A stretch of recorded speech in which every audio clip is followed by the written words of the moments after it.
So for today's lecture, we are going to look on the topic of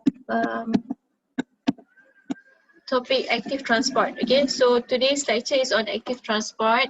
So basically, you know that active transport, it involves the movement of molecules or ions against concentration gradient, and it uses energy. Okay, and usually the energy is from ATP molecule.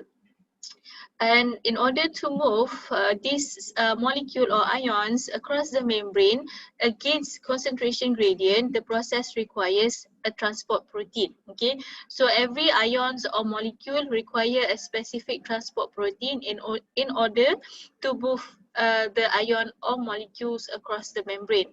So here it says the process requires energy in the form of ATP. So from the diagram here, as you can see, this is the structure of an ATP molecule. Okay, and ATP molecule. So what is ATP stands for? It stands for adenosine triphosphate.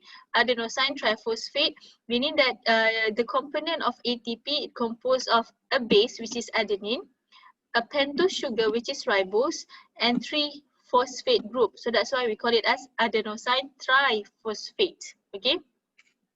So cells that carry out active transport have high respiratory rate, large number of mitochondria to generate a high concentration of ATP. So cells that are very active, for example, cells that produces hormones or enzymes, okay, that is metabolically very active. So those type of cell will require energy. Okay. Another example is sperm cells. Okay, so sperm cell, in order for sperm cell to be able to swim, so the sperm cell will require energy. Okay, so this energy is provided in the form of ATP, which is generated through cellular respiration, which is carried out in the mitochondria. Okay. So as you can see from the structure of ATP molecule, the structure is similar to the nucleotides. Okay, nucleotides of nucleic acid, except for the structure of nucleotide, it has only one phosphate group. Okay, but as for ATP, it has 3 phosphate. So in order for the ATP molecule to be able to release energy, it will release the third phosphate group. Okay, so the release of the third phosphate group, it involves the breaking of bonds. Okay, when bonds are broken, energy is released. Okay, so this energy is used by cell to carry out cellular activities. Okay, such as one of it is active transport. Okay, so another definition that you have to know is voltage. Okay, so what is voltage? It is electrical potential energy. So as I've mentioned before, every cells, okay, in your body will have voltage. This is why. This is because, okay, for example, from this diagram, as you can see here, so this is a cell. So inside the cell, it will always be negatively charged. Okay, and outside it will always be positively charged. Okay, the difference between the charge inside and outside of the cell will create a form of energy, okay, which is electrical potential energy, which can be measured, which is in the form of voltage. Okay, so all cells have voltage across the plasma membrane. So the cytoplasmic site is negative in charge relative to the extracellular fluid, which is always positive. Okay, so one of the factors that contribute to the positive charge outside of the cell is that you can have ions, such as sodium ions, that have positive charge that contributes to the positive charge outside of the membrane. And then it says here, because this is due to unequal distribution of anions and cations on opposite side of the membrane. So another factor that causes inside of the cell to be negatively charged is the presence of fixed anion. We call it as fixed anion. What is fixed anion? They are large macromolecules, okay, such as proteins or nucleic acids that have negative charge, okay, around the molecule, and that and the presence of this fixed anion causes the inside of the cell to be negatively charged. Okay, so they are called as fixed anion because due to their large size, that will not allow this molecule to move out of the cell. So they are maintained inside of the cell, so that inside of the cell will be negatively charged. Okay. So another term that you have to know is membrane potential. So what is membrane potential? It is the voltage difference across a membrane. Okay, the voltage difference across a membrane. So inside negative, outside is positive. Okay, so voltage is created by the differences in the distribution of positive and negative ion across a membrane. Okay, so usually this is the range of the voltage across membrane. So it is measured in millivolt, okay, around negative 50 to negative 200 millivolt. So you don't have to remember the value. So this is just extra information, as when we looked at next semester on the chapter of the nervous system, you have to know that inside of the membrane, for normal resting cells, okay, inside of the membrane, it is usually the voltage is usually negative 70 millivolt. Okay. All right. And then the next one, it says here some membrane proteins that actively transport ions contribute to the membrane potential. So another factor is that contributes to the membrane potential is the presence of the transport proteins. Okay, so in this case, one type of the transport protein that involved in the generation of voltage across membrane is, we call it as electrogenic pump. Okay, so the pump here is referring to the transport proteins that is involved in the active transport, okay, to generate voltage across membrane. Okay, pump, the protein that is involved in the active transport of ions, okay, that creates voltage across membrane. So you have two types of electrogenic pump, which is the sodium potassium pump and also the proton pump. Okay, so the sodium potassium pump are present in animal cell, and as for proton pump, they are present in plant cell, fungi, and also bacteria. Okay. So sodium is Na plus, potassium is K plus. Okay, so this pump will control the movement of sodium and potassium across the membrane. Okay, so this one involves the movement of hydrogen ions. Okay, so the first one, the sodium potassium pump, which is the first electrogenic pump. Okay, whenever you come across this word pump, you have to automatically relate that or know that it involves active transport. Okay.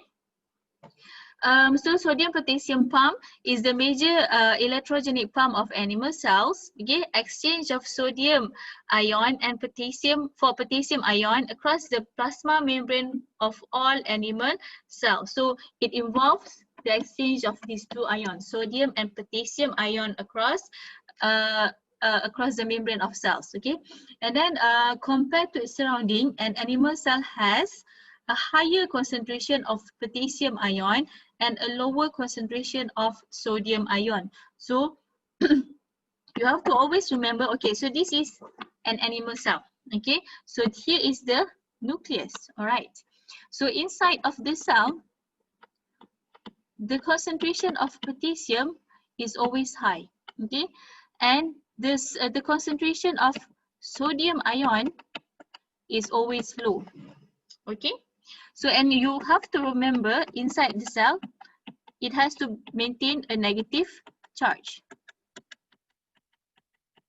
Okay, outside positive. And here is the extracellular fluid side, outside of the cell, extracellular fluid side. Okay, which outside has to be positive. Okay, outside here, the concentration of sodium, okay, is high, and the concentration of potassium is low. Ini awak kena ingat. This one you have to remember. Okay. So the sodium potassium pump here will move the sodium and potassium across the membrane. It moves 3 sodium out and 2 potassium in. 3 sodium out and 2 potassium in. So as you can see from the diagram, okay, so we look at the first statement. 3 sodium out. If you look at inside of this diagram, sodium inside cell, it has low concentration, okay, out. So it means that from inside of the cell to the outside. So it means that from low concentration to high concentration. So if the movement involves from low concentration to high concentration, it is a type of active transport. Okay. So 3 sodium will move out. Okay. 3 sodium will move out. Okay. And the second statement, 2 potassium into the cell. Say, okay. So as you can see from this from the diagram that I draw here, okay. So potassium concentration is low. It has to move into the cell from low concentration to high concentration. Okay, from low to high. So it is a type of active transport. So the sodium potassium pump will move 3 sodium out and 2 potassium into the cell from low concentration to high concentration. So because it is a type of active transport, the process requires energy in the form of ATP. Okay.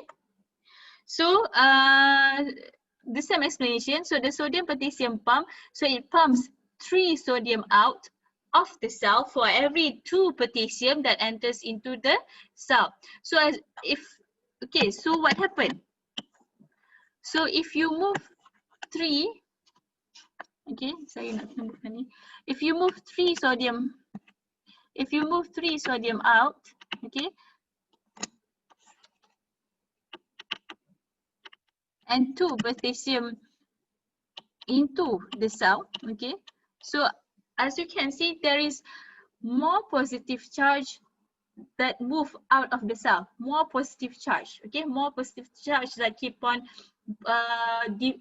moving out of the cell, okay. So this will make sure that inside of the cell is maintained negatively charged, okay, where you have more positive charge moving out, which is 3 sodium move out compared to 2 potassium that move into the cell. So therefore, there is a net, okay, a net transfer of 1 positive charge from the cytoplasm, okay, from the cytoplasm to the extracellular fluid, okay, 3 tolak 2. So you have a net charge of positive 1, okay.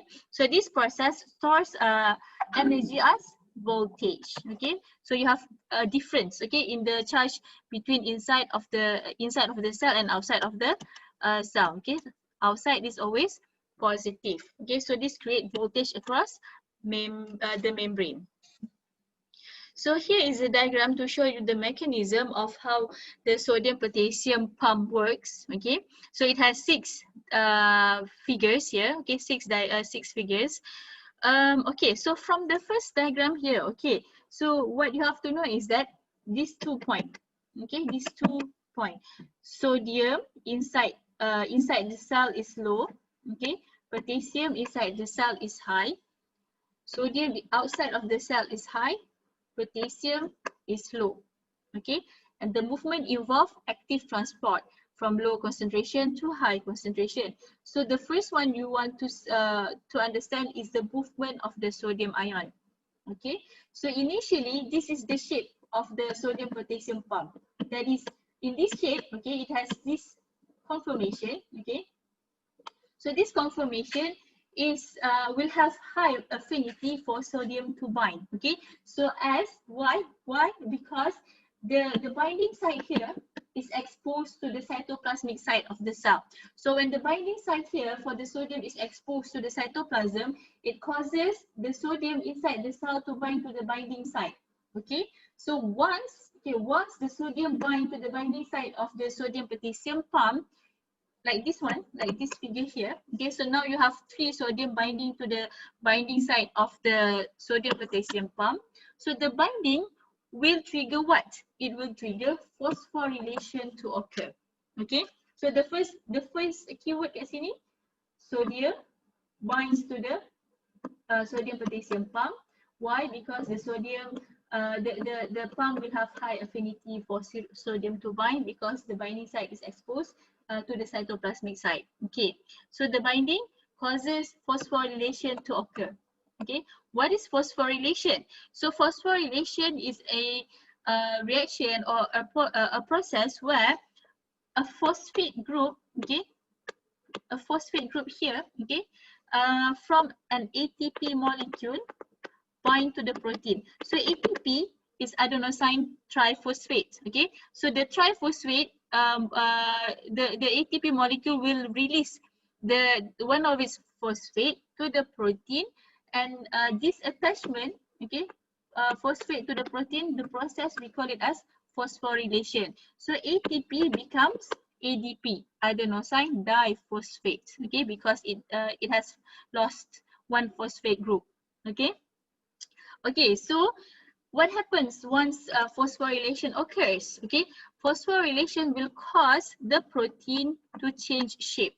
Okay, as you can see from the diagram here, initially it is like this. So now the protein changes shape. Okay, once the protein changes shape, what happens is that this shape will have less affinity for sodium to bind. Okay, so when it has less affinity for sodium to bind, so therefore sodium is expelled out of the cell. Okay, so what happened next?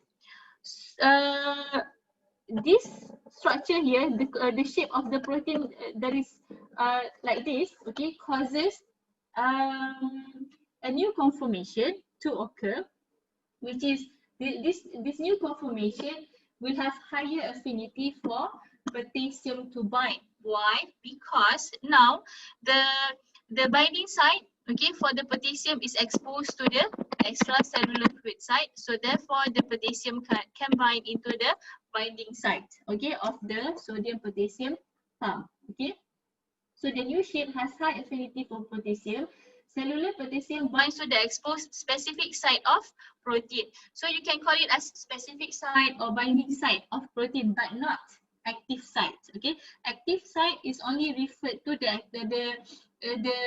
site where substrate bind to an enzyme. Okay, active site is for enzyme, but this one, because it is a transport protein, we call it as specific site or binding site. Okay. So and trigger the release of the phosphate group from the protein. Okay, so once potassium binds to the binding site, it causes phosphate to be released. Okay, to be released. So this process we call it as dephosphorylation. Okay, dephosphorylation. Phosphate is lost from the protein. Okay, so the loss of phosphate restores the protein original shape. Okay, so once phosphate is released, okay, so the protein will change back to its original shape. Okay, so this shape will have lower affinity for potassium to bind. So when it has lower affinity for potassium to bind, what happens next is that potassium will be released into the cell. Okay, into the cell. So this will cause the protein to change back to its original shape, its original conformation. So potassium is released into the cell, and now because the protein has gained its original shape, so this shape will have high affinity for sodium to bind again. Okay, so the cycle repeats. Okay, so this is the whole diagram to show you the whole process of how sodium potassium pump works. Okay, so the next one, okay, is proton pump. So it is the main electrogenic pump of plant, fungi, and also bacteria. Okay, so as the name, okay, proton pump. So what the pump works, or how the pump works is that it will transport protons or hydrogen ion out of the cell against concentration gradient that requires energy in the form of ATP. So here is the cytoplasmic site of the cell, okay, here, and here is the extracellular fluid site. So inside you have low concentration of hydrogen ion or protons. Outside, you have high concentration of hydrogen ions. Okay, so the proton pump will pump hydrogen ion from inside of the cell to the outside of the cell using energy from ATP. Okay, so by doing this, okay, so this will make sure inside the cell will be negatively charged, outside is positively charged. Okay.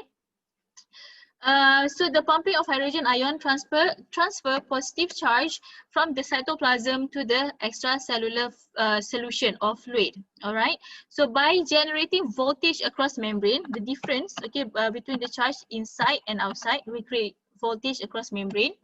So the electrogenic pump stores energy for use of cellular work.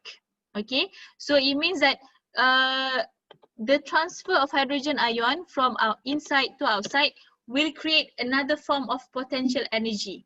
Okay, that and this energy will be used by the cell to do other work, such as, okay, to transfer the uptake of nutrient. Okay, nutrient is originally outside of the cell. Okay, one example of nutrient I can give you is glucose. Okay, glucose is outside of the cell, so the concentration of glucose outside of the cell is high. Okay, so not high, it is not high. Okay, it is low. So the concentration of glucose outside is low, inside is high. All right. So you want to accumulate glucose into the plant cell. As you know, the plant cell requires glucose to be stored in the fruit, for example. So in order to store glucose, okay, in the fruits that has high concentration of glucose, for example, so it needs this kind of energy, high concentration of hydrogen ion in the extracellular fluid site will cause the hydrogen ion to diffuse back into the cytoplasm using another form of transport protein that allows the glucose to move into the cell. Okay, so here you have two types of energy. One is provided by ATP, the other one is provided by the hydrogen ion concentration, or we call it as electrochemical gradient. Okay, electrochemical gradient. So maksudnya kat sini, kenapa apa peranan proton pump? Proton pump ni dia nak make sure, okay, hydrogen ion akan selalu dipump keluar ke dalam extracellular fluid untuk memastikan extracellular fluid ni ada high concentration of hydrogen ion. Bila dah ada high concentration of hydrogen ion, dia akan create ni, proton gradient or electrochemical gradient.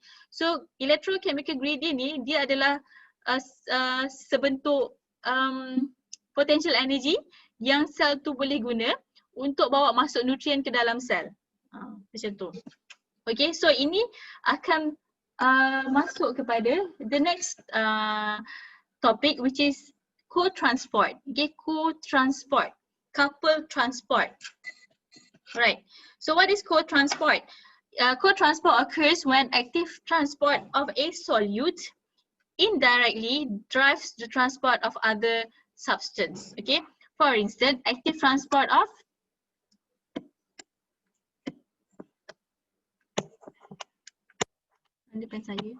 active transport of hydrogen ion. Okay.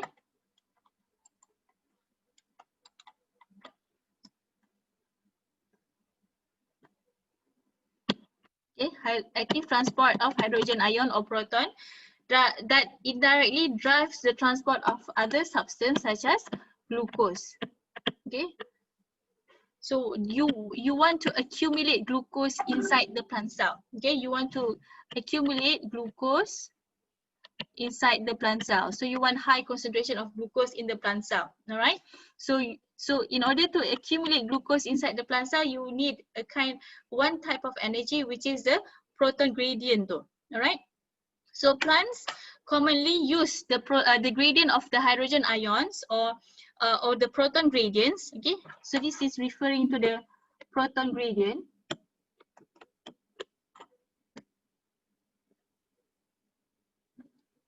Okay, so this is referring to the proton gradient.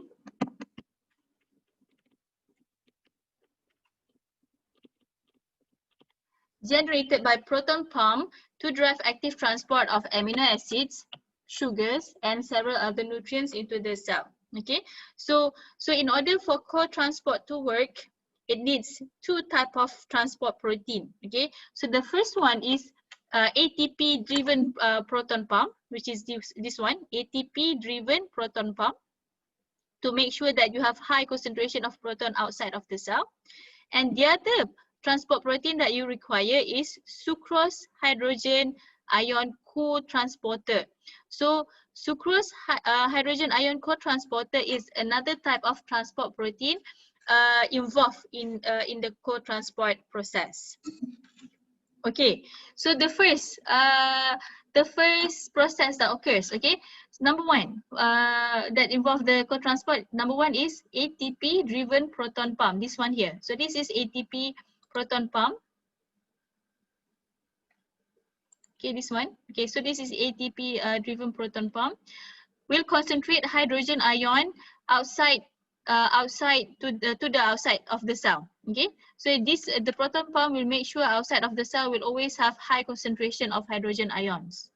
Okay, so the potential energy generated is used for the active transport of sucrose. So sucrose outside of the cell here, you have low concentration of sucrose. Okay, inside you have high concentration of sucrose. Okay, so the movement is from low concentration to high concentration. So for this type of transport protein, sucrose hydrogen ion co-transporter, it will not use ATP molecule directly to power the process. Okay, so but instead it uses the hydrogen ion concentration outside here as a source of potential energy that causes sucrose to be able to move from outside to the inside of the cell, from low concentration to high concentration inside of the cell. So how? Okay, so the co-transporter here will have two binding sites. Okay, so two channels. Okay, two channels actually. So one, it allows hydrogen ion to diffuse back into the cell. Diffusion. The process is diffusion because this time hydrogen ion will move from high concentration to low concentration. Okay. So pergerakan tu daripada tinggi ke rendah adalah sejenis potential energy. Okay. So that will cause the co-transporter able to transport sucrose from outside to the inside of the cell, from low concentration to high concentration. Okay, so the same explanation. Okay, sucrose hydrogen co-transporter uses the diffusion of hydrogen ion. Okay, this one. Okay, so this is sucrose hydrogen ion co-transporter, will allow hydrogen ion to diffuse back into the cell down its electrochemical gradient. Down its electrochemical gradient, meaning from high concentration to low concentration. Electrochemical gradient from positive to negative. Okay, into the cell to drive the uptake of sucrose into the cell against concentration gradient. So you have to take note, outside of the cell you have low concentration of sucrose, inside you have high concentration of sucrose. So the movement is from low to high against concentration gradient. So because this is a type of active transport, the energy comes from the electrochemical gradient here generated by proton pump. Okay, so proton pump uses energy from ATP. Okay, so what is the benefit or the significance of co-transport?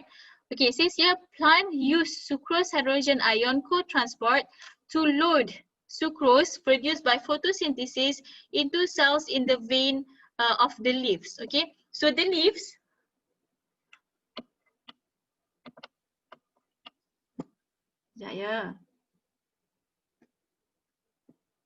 okay, so the leaves of the plant will carry out photosynthesis. The cell of the leaf will carry out photosynthesis. So through photosynthesis, glucose is produced. Okay, so here you have the vascular tissue, okay, which is the vein of the leaf. So the cell produces glucose, and the glucose will be transported or transferred to the vein of the leaves, which is a type of vascular tissue. So this vascular tissue of the plant then will distribute the sugar to the non-photosynthetic organs, such as the roots or the fruits of the plant, where the sugar will be stored. Okay. Okay, so another type of co-transport is involve the animal cells. Okay, so it says here, tadi kita tengok untuk plant cell. Okay, so this time we are going to look at co-transport in animal cell. So it says here, co-transport proteins, osmosis, and also water balance in animal cells involve the effective treatments of dehydration resulting from diarrhea. Okay, so obviously, when you have diarrhea, okay, so your body will tend to lose a large amount of water. Okay, so that can lead to you being dehydrated.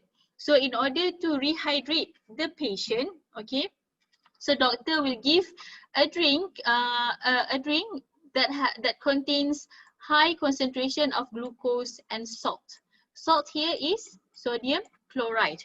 Okay, so because the drink will have high concentration of glucose and also salt, you have sodium ion in the drink. Okay, so glucose and sodium ion from the salt are taken up by transport protein on the surface of the intestinal cells and pass through the intestinal cell to the blood. Okay, so for example kat sini macam ni. Okay, macam mana saya nak draw? So this is blood vessels. Okay, so this is blood vessels. So blood vessels, now your blood, okay, is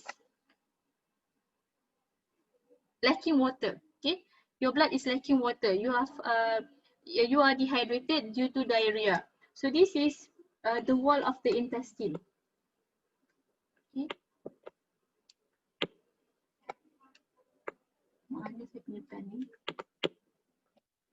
So this is a cell of the intestinal wall that has microvilli.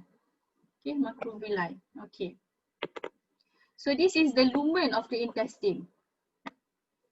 Lumen of intestine, and then this is another blood vessels. Okay, so this is the lumen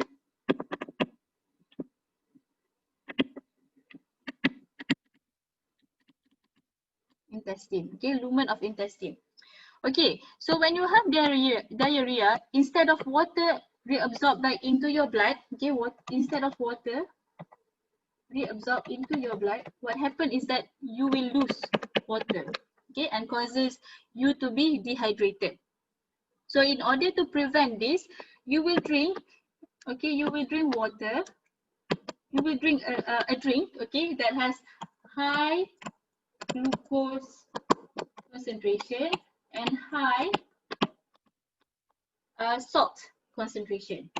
Okay, so what happened is that this the cell of the intestine will have the co-transport protein. Okay, the co-transport protein that will transfer glucose and sodium ion into the intestinal cell. Okay, glucose and sodium ion into the intestinal cell and into your blood. Okay, into your blood. So now your blood will be concentrated with glucose. Okay, your blood now is concentrated with solutes. Okay, so what happened next is that instead of water being lost out of your body, okay, so water will be reabsorbed back into your blood. Okay, using aquaporins. Okay, so the wall of the intestine will have aquaporin that allows water to be reabsorbed back to your blood due to the high concentration of glucose and sodium in your blood as a result of drinking this solution. Okay, faham eh? So sama lah. So glucose, sodium ions from salt are taken up by transport protein on the surface of the intestinal cell. So this is the surface of the intestinal cell that has glucose sodium cotransporter, okay, that pass through the intestinal cell to the blood. So dia masuk ke dalam intestinal, daripada intestinal cell ke dalam blood, right? So the same explanation. So the increase in blood solute concentration due to the glucose that has been reabsorbed back into your blood, okay, and also sodium ion, okay, into your blood. So this causes water to be reabsorbed back into your blood from the intestinal lumen into the through the intestinal cell and back into your blood vessels. Okay, so now your body is rehydrated. Okay, your body is now rehydrated. So this is aquaporin. So this is glucose, sodium ion glucose co-transporter. So it means that in order for glucose to be transported into the intestinal cell, it requires sodium ion. So that's why air itu dia ada glucose dan juga salt. Okay.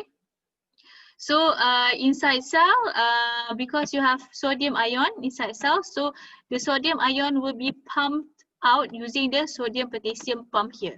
Okay, so you want to make sure that inside the cell is always negatively charged. So sodium will be pumped out using this sodium potassium pump and enters into your blood, causing your blood to be more concentrated. Okay, so when your blood is concentrated, water is reabsorbed. Okay.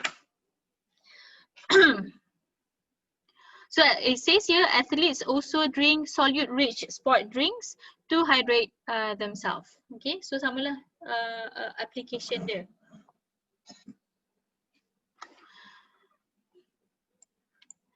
Next, it says here a membrane protein transport sodium into the cell down its concentration gradient. At the same time, it transports glucose molecule into cell. So this is the co-transport. Okay, the co-transport that transport glucose into the cell from low concentration. Yeah. So here is the sodium ion glucose co-transporter.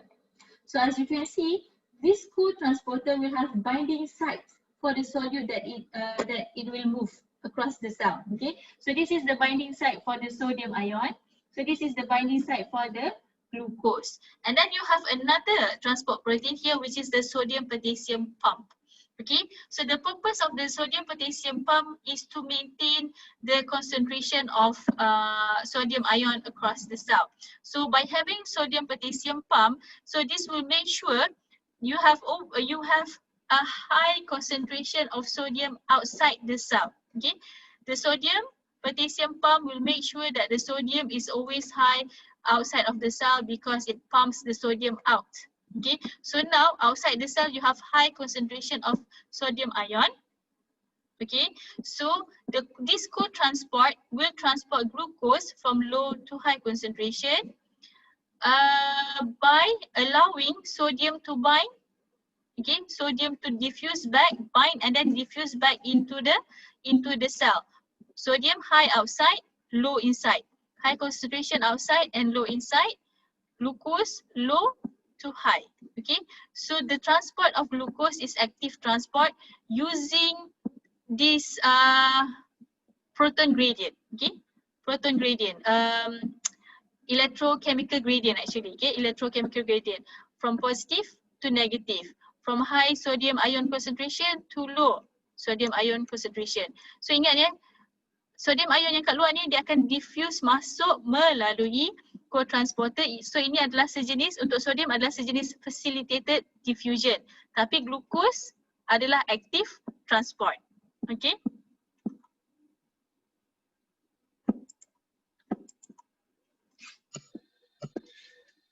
Okay, so saya bagi masa 5 minit untuk awak tanya soalan berkaitan dengan proses ni.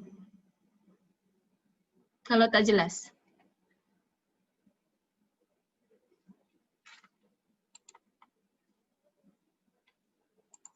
Faham ke? Ke saya cakap Faham, sungguh? Madam. Faham Yang lain faham? So senang je. Faham. Madam. Okey, alhamdulillah. Okey, so senang je. Kalau ingat kalau cotransport, proses ni melibatkan dua transport protein.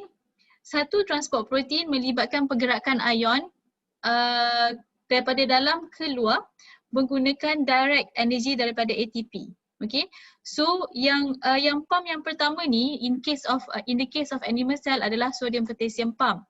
Tapi in the case of plant cell dia adalah proton pump. Okay, so these two pump akan memastikan kat luar sel tu selalu ada positive charge yang lebih dengan mengepam ion yang bercharge positif. Kalau plant, hydrogen ion. Kalau animal cell adalah sodium ion. Okay. So bila dah ada high concentration of hydrogen ion kat luar ataupun high concentration of sodium ion dekat luar animal cell, so dengan adanya high concentration of these two ion for the respective cell tu, dia akan ataupun dia akan menghasilkan electrochemical gradient. Okay. Which is a type of potential energy yang sel tu boleh guna untuk bawa masuk nutrien daripada luar ke dalam sel. Nutrien dekat luar sel adalah rendah concentration dia. Nutrien yang kat dalam sel adalah tinggi concentration dia. So pergerakan daripada tinggi ke rendah adalah active transport. Okay. So cotransport it does not use direct energy from ATP. It uses indirectly, okay, the energy from ATP.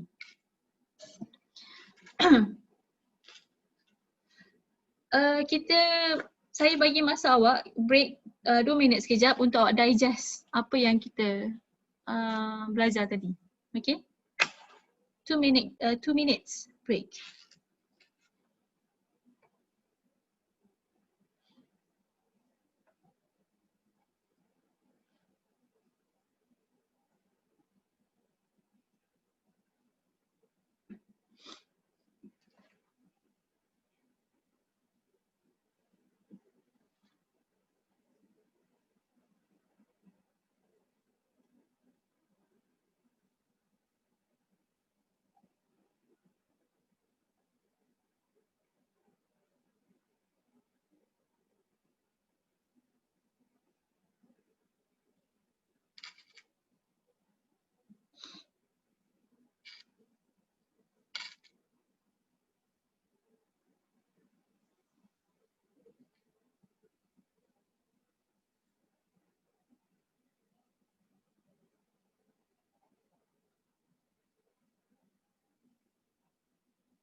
Okay, so the next topics that we are going to look at is on bulk transport. Okay, so bulk transport is basically a process where the cells take in or excrete a substance in large quantities, bulk, okay, in large quantities. So in order to transport a substance across the plasma membrane in large quantities, it cannot simply use the transport protein. So you have to have another mechanism to complete this process, which is it involves endocytosis or exocytosis. Okay. So endocytosis is basically the cell moves substance into the cell in large quantities, and endocytosis is divided into three types, which is phagocytosis, pinocytosis, and also receptor-mediated endocytosis. So for these three process, it involves the cells to move substance from outside into the cell. Okay. And as for exocytosis, it involves the cell to expel or excrete substance from inside to the outside. Okay, expel if the substance is waste, excrete if the substance is a product such as hormones or enzymes. Okay. So that is exocytosis. So large quantities such as protein, large molecules, okay, such as proteins, polysaccharides, and other large particles generally cross the membrane in bulk, meaning that in large quantities, okay, by mechanism that involve packaging in vesicles. So these substance or molecules are packaged into vesicles, okay, are packaged into vesicles. And the vesicles will either be part of the plasma membrane or it becomes membrane of the vesicles. Okay. So you have to take note that bulk transport is a type of active transport. So the process requires energy. Okay. Itu yang kena take note. So bulk transport is a type of active transport that requires energy. Okay, so the explanation for the first mechanism, which is exocytosis, is the transport of materials out of the cell. Okay, out of the cell. So either to expel or to excrete. Okay, so materials to be transported must be enclosed in a membrane or in the vesicles. So usually from rough ER and the Golgi body, such as hormones and digestive enzymes, and residues of ingested microorganisms from the intracellular digestions of lysosome. So ada dua cara kat sini. Saya mention satu,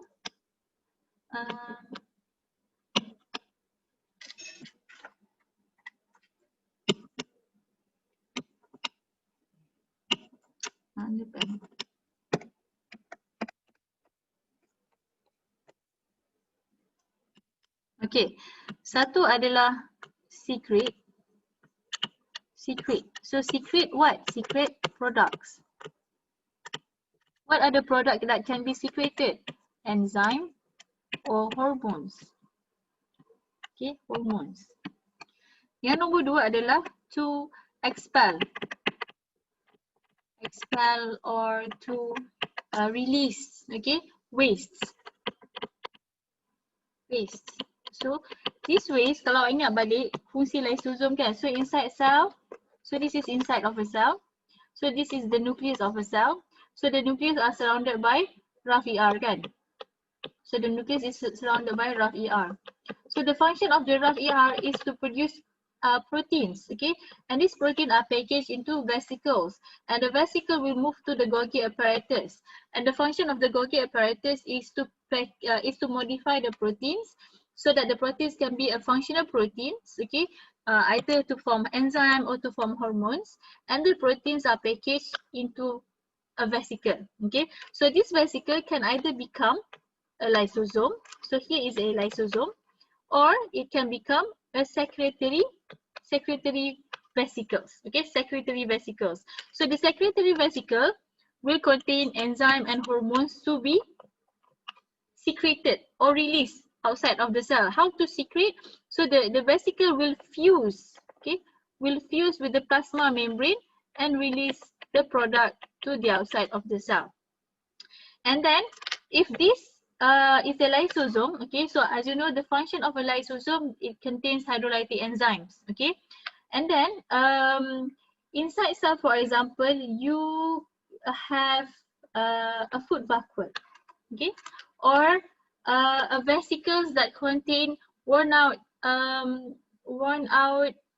organelles, okay, which is the process, if you look back, which is it involves autophagy, okay, so such as it contain worn out mitochondria, or if it's food vacuole, okay, um, it contains food, okay, but it is most usually to digest worn out organelle. So lysosome will fuse with this vesicle containing worn out organelles and digested the material inside, okay, and then this needs to be expelled out, okay.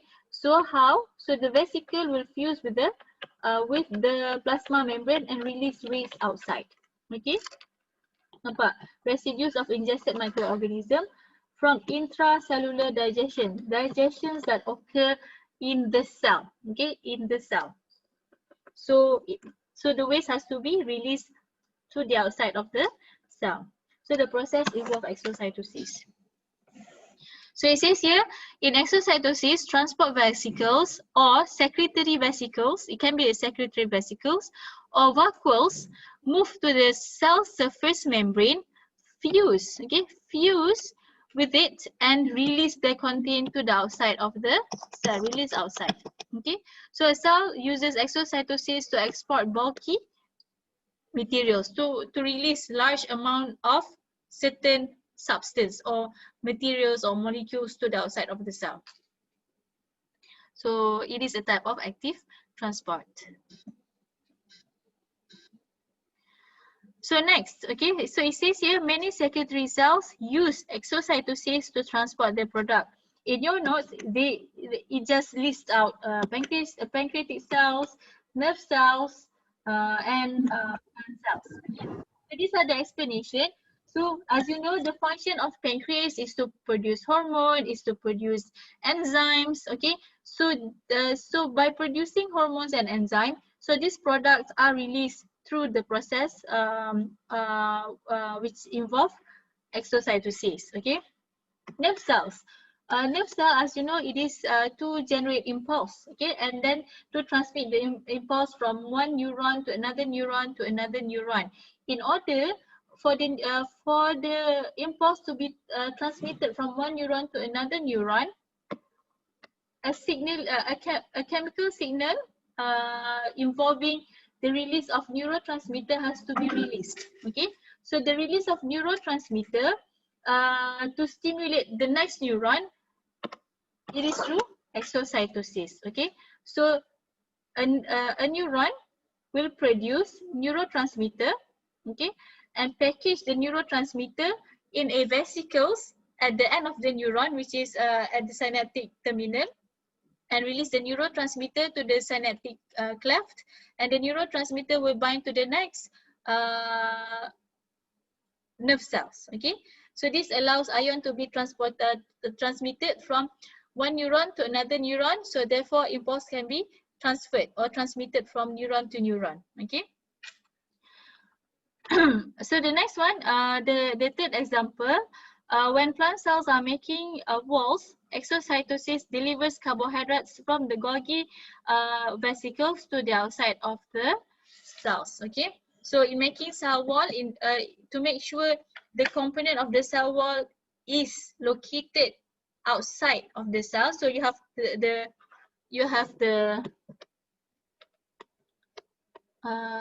plasma membrane, and the cell wall is outside of the plasma membrane. In order to make this cell wall, which is located outside of the plasma membrane, so the substance that makes the component of the cell wall will fuse with the plasma membrane, fuse, okay, and release outside and be used to form the cell wall, okay, to form the cell wall of the plant cell. So the next one is endocytosis. So endocytosis is opposite to exocytosis, where cell takes in macromolecule by forming vesicles from the plasma membrane. Okay, kalau proses exocytosis, the membrane of the vesicle becomes the membrane of the plasma membrane. That is exocytosis. membrane of the vesicles becomes part of the plasma membrane once the vesicle fuses with the plasma membrane. But for endocytosis, okay, because the process involves involves substance to enter into the cell through the formation of vesicles. So this time, the plasma membrane will lose some of its membrane in to form the vesicle. Okay, so this is the plasma membrane of a cell. So the cell wants to take in substance into cells. Okay, this is the substance outside of the cell to be taken into cell. So in order to form or to take in this substance into cell, so they are packaged inside. Okay, so it means that this time the plasma membrane will fold inward. This is the keyword that you have to take note. The plasma membrane will fold inward, okay, causes the substance to enter, and then a vesicle will form containing the substance to be to enter into the cell. Okay, so this causes the membrane to lose some of its portion of the membrane. Okay, so it occurs when the macromolecule causes the cell surface membrane to fold inward, okay, or bulge inward, right, into the cell to acquire a small quantity of the external materials. When the bulge reaches a great enough depth, okay, its inner margin forms a vesicle with which becomes detached and migrates into the cell interior. Okay, so three types of endocytosis. Phagocytosis is also known as cellular eating. Okay, cellular eating because it brings in large macromolecules into the cell. But for pinocytosis, it is also known as cellular drinking because it brings in dissolved solutes into the cell, okay, in large quantities. But for receptor-mediated endocytosis, this one, it involves the cell to take in specific molecule, okay, into the cell. So the molecule will bind to receptor that are located at the surface of the cell. So here you have the cell membrane, okay. So at the cell membrane, facing the outside, okay, you have receptor, okay, receptor.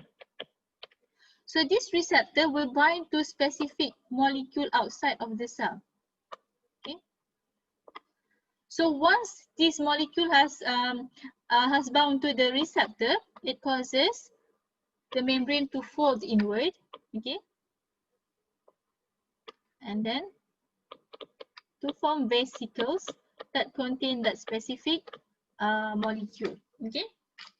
So receptor-mediated endocytosis, it brings in specific molecule into the cell, okay, by binding to receptor that are located outside of the cell. Okay, so the first one, phagocytosis or cellular eating. Solid substance or sometimes whole organisms, okay, are taken into a cell by invagination and infolding of cell membrane. Okay, for one example, you can have white blood cells that can engulf pathogens. Okay, white blood cells that can engulf pathogens, such as you can have macrophage, okay, that can engulf pathogens. So that's why dicakap kat sini adalah whole organisms, okay, engulfing the pathogen into the white blood cells. Or you can have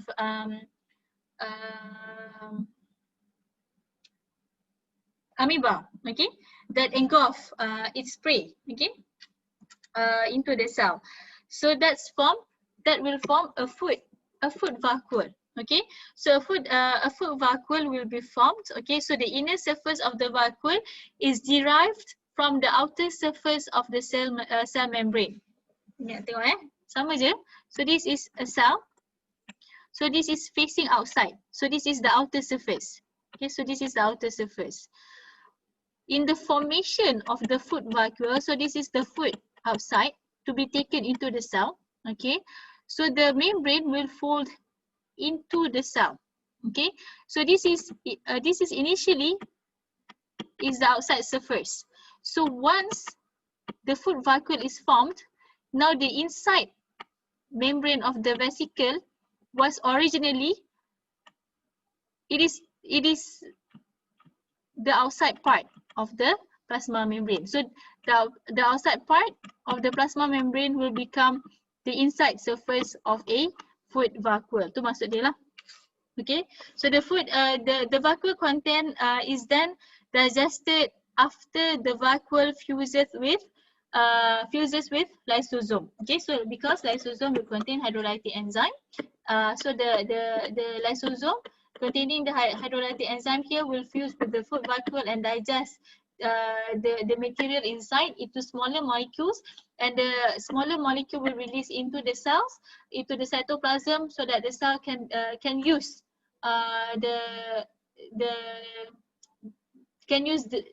that material as nutrients. Okay, as nutrients. Okay, so example, unicellular organism such as amoeba capture its prey by extending pseudopodia around it. The leukocytes, which is white blood cells, neutrophils, and also monocytes, can engulf foreign substance like bacteria by phagocytosis. Okay, so monocyte will mature to become a macrophage. Okay, so here you have a diagram to show you how phagocytosis works. Okay, so initially, so this is outside of the cell. Here, this region is the interstitial fluid, the extracellular fluid side. So the food is outside. So the food will come near to the plasma membrane, and the plasma membrane will fold inward. Okay, it folds inward until it becomes a food vacuole. Okay, so the outside surface will become the inside of the food vesicle. Okay, so here you have an image to show you how amoeba engulf a paramecium. So it forms a pseudopodia here, cell extension, to engulf the paramecium here. So this is the paramecium, and then you have the white blood cells that engulf fungal cell. Okay, this is causing fungal cell. The next one is pinocytosis. So it is known as cellular drinking. So the process is similar to phagocytosis, except that it used to take in dissolved materials, smaller molecules, okay, rather than solids. So tiny droplets of fluids are trapped by the infall in the plasma membrane, which pinch into the cytosol as tiny vesicles known as pinocytic vesicle. Tiny vesicles, okay, known as pinocytic vesicle. Kalau awak take note kat sini kan, kalau saiz dia kecil, kita dah panggil dia sebagai vesicle. Kalau saiz dia besar, baru kita panggil dia sebagai vacuole. Okay, so that's why this one is called as food vacuole due to its larger size, because the cell takes in larger molecule. Okay, so this one because it brings in dissolved material, tiny dissolved solutes. Okay, so that's why it forms pinocytic vesicles. So the liquid content of these vesicles are then slowly transferred to the cytosol. Then the vesicle will become progressively smaller. Okay. So the vesicle formed by pinocytosis are smaller compared to the phagocytic vacuole. Okay. So vacuole will have larger size. Okay. It is larger compared to vesicles. So the next one, so this is the same diagram. So this shows you how pinocytic occurs lah. So this one is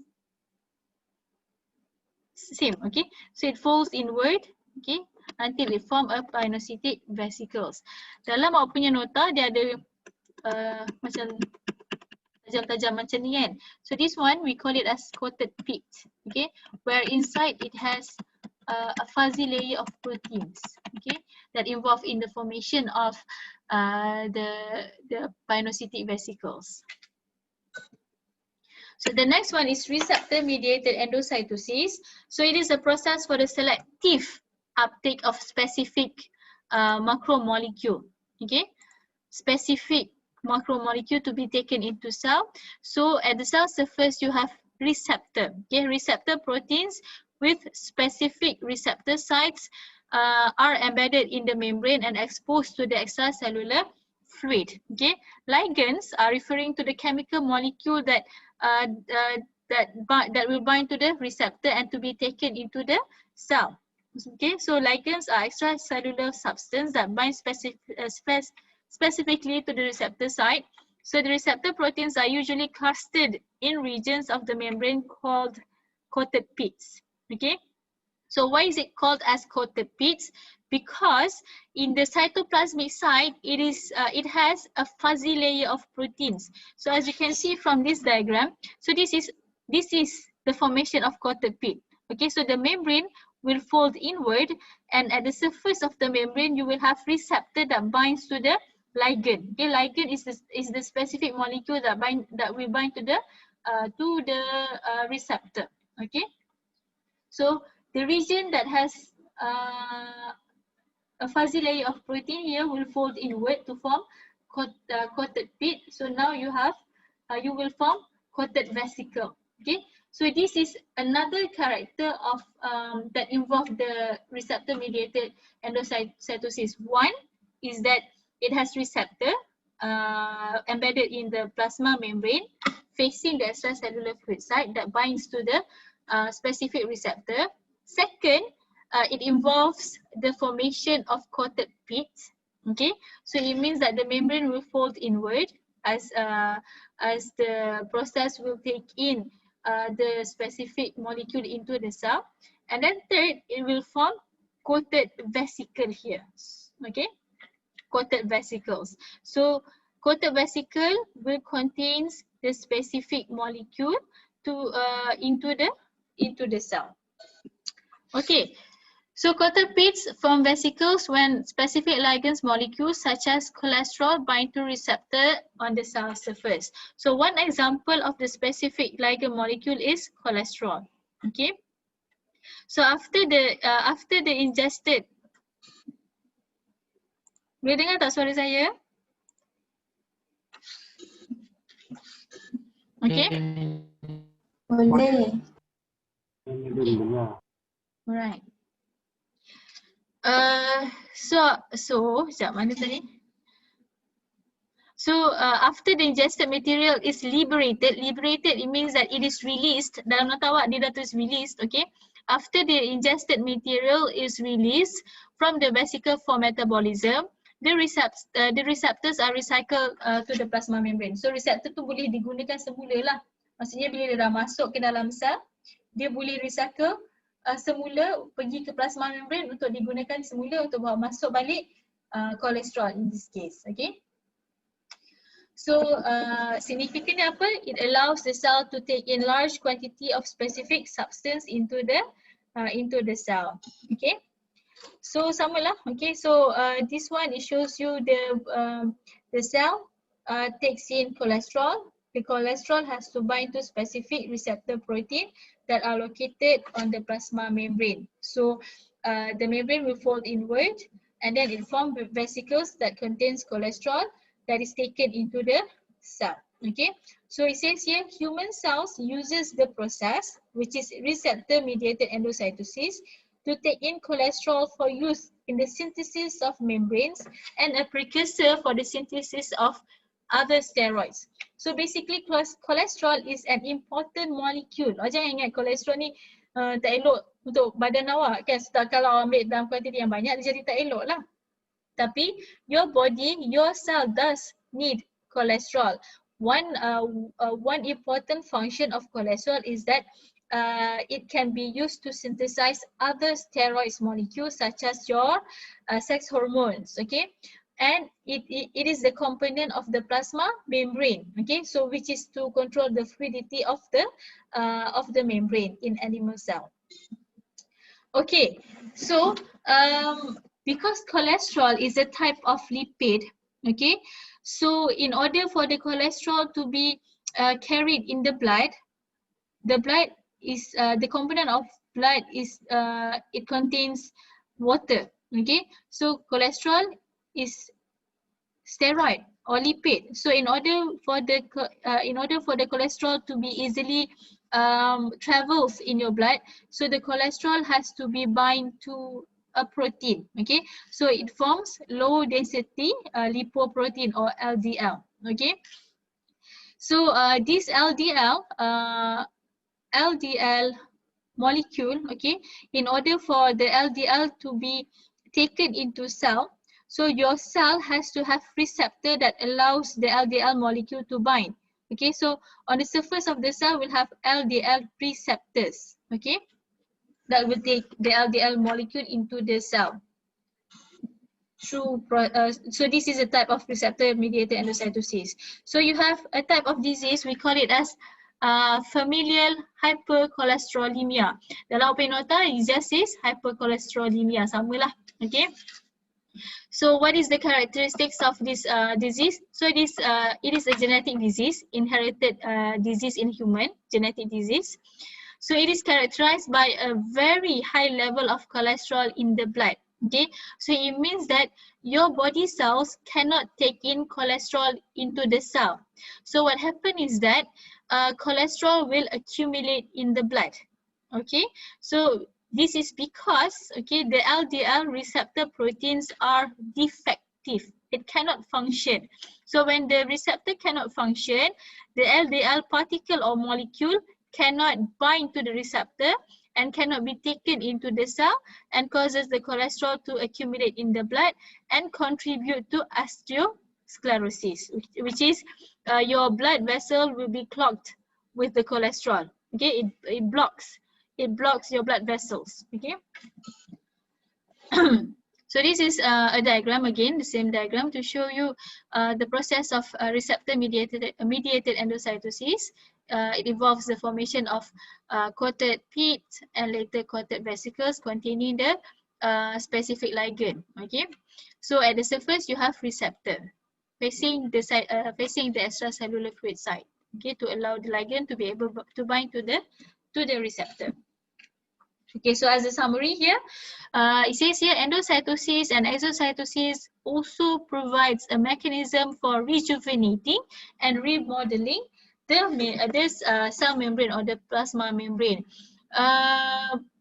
Why? Because it involves, it says here, it involves the addition of membrane by one process, which is exocytosis, which offsets the loss of membrane by other process, which is endocytosis. So maksudnya kedua-dua proses endocytosis ni saling melengkapi dalam menghasilkan plasma membrane of the cell tu. Okay, so ini apa nama?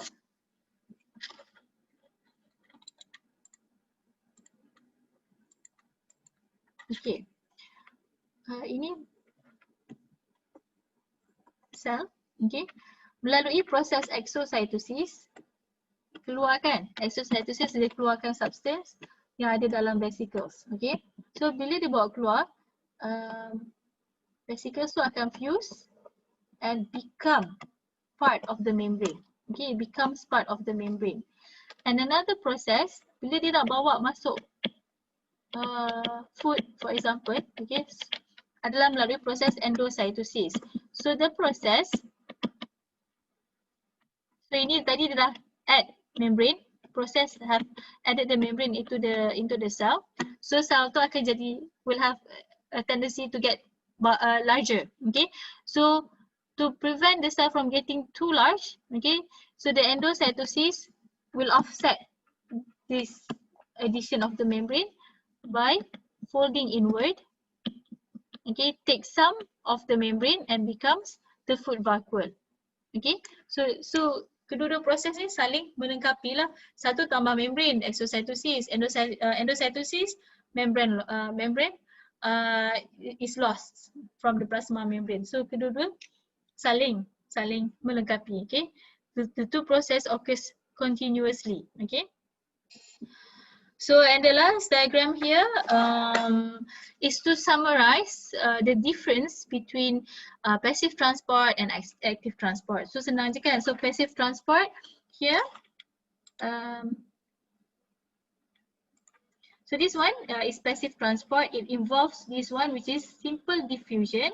This one is facilitated diffusion. Basically, for passive transport, substance move from high concentration to low concentration. Diffusion does not involve any transport protein. So the molecule or ions molecule lah kan. So the molecule, hydrophobic molecule, can easily diffuse across the membrane because they are hydrophobic molecules. Okay, they are hydrophobic molecule. Very small uncharged polar molecules such as water can also diffuse across the membrane.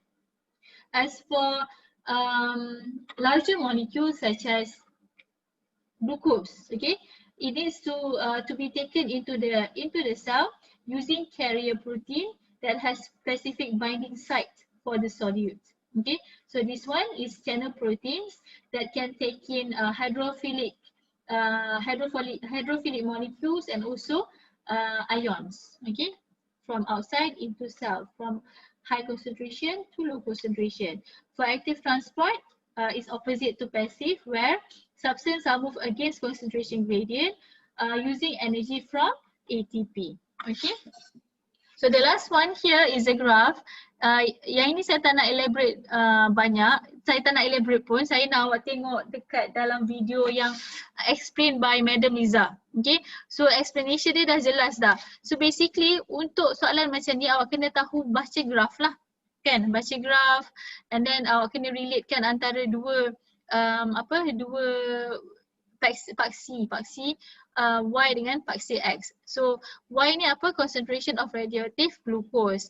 X ni apa? Incubation time for these two pigs. Okay, guinea pigs. Pigs dengan guinea pigs adalah dua haiwan yang berbeza. Okay, so guinea pigs. So one month and 15 day old guinea pig. Okay, so 15 day old and 1 month old guinea pig. So it shows you that the two guinea pigs will use different concentration of glucose. Okay, so ini awak kena tahulah baca graph, which is tahu baca graph dan tahu apa graph tu nak bagi tahu. Macam itulah. Okay, just tengok explanation daripada video yang Madam Liza explain.